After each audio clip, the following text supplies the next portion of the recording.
ঘরে মাছ মাংস কিছুই না থাকলে বা মাছ মাংস খেতে খেতে বোর হয়ে গেলে এভাবে একটু মিষ্টি কুমড়া রান্না করে নিলেই কিন্তু মাছের চাইতেও খেতে কোনো অংশে কম মজাদার হয় না। খুবই টেস্টি হয় এই রান্নাটা করা যেমনটা সহজ, সময়ও কম লাগে, আবার খেতে অসম্ভব মজাদার। এক পদ দিয়েই পেট ভরে ভাত খাওয়া যায়। আশা করছি আমার আজকের এই সহজ রেসিপিটা আপনাদের কাছে ভালো লাগবে। ভিডিওটা ভালো লাগলে একটা শেয়ার দিয়ে দিবেন। এখানে আমি কয়েক পিস মিষ্টি কুমড়া নিয়েছি আর এগুলোকে আমরা একটু লম্বা করে কেটেছি, একটু মোটাও রেখেছি। তো এগুলোকে ধুয়ে তারপরে এর মধ্যে একটু হলুদ আর লবণ মেখে নিচ্ছি, যেমনটা আমরা মাছ ভাজার আগে মেখে নিই। এখন এই মিষ্টি কুমড়াগুলোকে একটু তেলের মধ্যে ভেজে নেব। এই জন্য ফ্রাই প্যানে আমি তেল দিয়ে তেলটা গরম হতে দিয়েছি।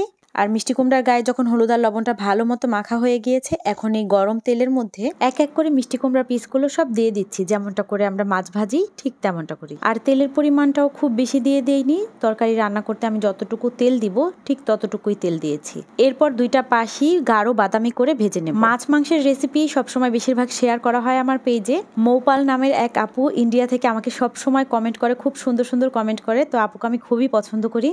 আপু বলেছিল কিছু নিরামিষ রেসিপি শেয়ার করার জন্য, এই জন্য মূলত সবজি রেসিপিটা শেয়ার করা। মৌ আপুর মতন আরও বেশ কয়েকজন আপু ভাইয়ারা আছেন যারা নিয়মিত আমার ভিডিওগুলো দেখেন এবং কমেন্ট করেন। আমার কাছে অনেক ভালো লাগে, আপনাদের কাছে অনেক কৃতজ্ঞতা এবং অনেক ধন্যবাদ। যাই হোক, মিষ্টি কুমড়াগুলোকে আমি দুইটা পাশ গাঢ় বাদামি করে ভেজে তারপর তুলে নিয়েছি। আর সেই অল্প একটু তেল ছিল, সেই তেলের মধ্যে একটু পেঁয়াজ কুচি দিয়ে দিয়েছি আর একটু কালো জিরা দিয়ে দিয়েছি। মিষ্টি কুমড়ার সাথে কিন্তু কালো জিরার টেস্টটা অনেক ভালো যায়। যারা পেঁয়াজ রসুন খান না তারা রান্নাটা পেঁয়াজ রসুন ছাড়া করলেও অনেক বেশি মজাদার হবে। তো পেঁয়াজটা একটু নেড়েচেড়ে নরম করে ভেজে নিয়ে এর মধ্যে একটু পানি দিয়ে দিয়েছি যাতে করে মশলাটা পুড়ে না যায়। তারপর এর মধ্যে হলুদ, মরিচ, জিরা, ধনের গুঁড়া, একটুখানি আদা রসুনের পেস্ট দিয়ে মশলাটাকে একটু ঢেকে কষিয়ে নিলাম।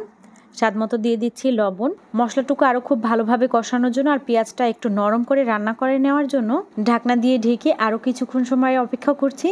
যেহেতু মিষ্টি কুমড়াটা খুব ভালোভাবে ফ্রাই করে নিয়েছি, এটা কিন্তু পানি দিয়ে খুব বেশি জাল করতে হবে না। এজন্য মশলাটাকে আগে খুব ভালোভাবে রান্না করে নিচ্ছি, যাতে করে মশলাটার মধ্যে কোনো ধরনের কাঁচা গন্ধ না থাকে, খেতে ভালো লাগে।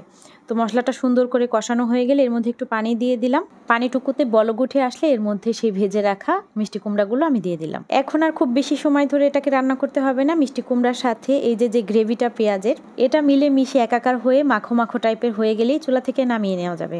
আর তার আগে আমি এর মধ্যে 2-3টা কাঁচামরিচের ফালি দিয়ে দিলাম আর একটু ধনেপাতা কুচি করে দিয়ে দিলাম। এতে করে রান্নার স্বাদটা আরও একটু বাড়বে। ধনেপাতা আর কাঁচামরিচের ফ্লেভারটা খুব সুন্দরভাবে রান্নার মধ্যে ঢুকে যাওয়ার জন্য ঢাকনা দিয়ে ঢেকে 5 মিনিটের মতো অপেক্ষা করছি। চুলার আঁচটা এই পর্যায়ে একদম কমিয়ে দিয়েছি।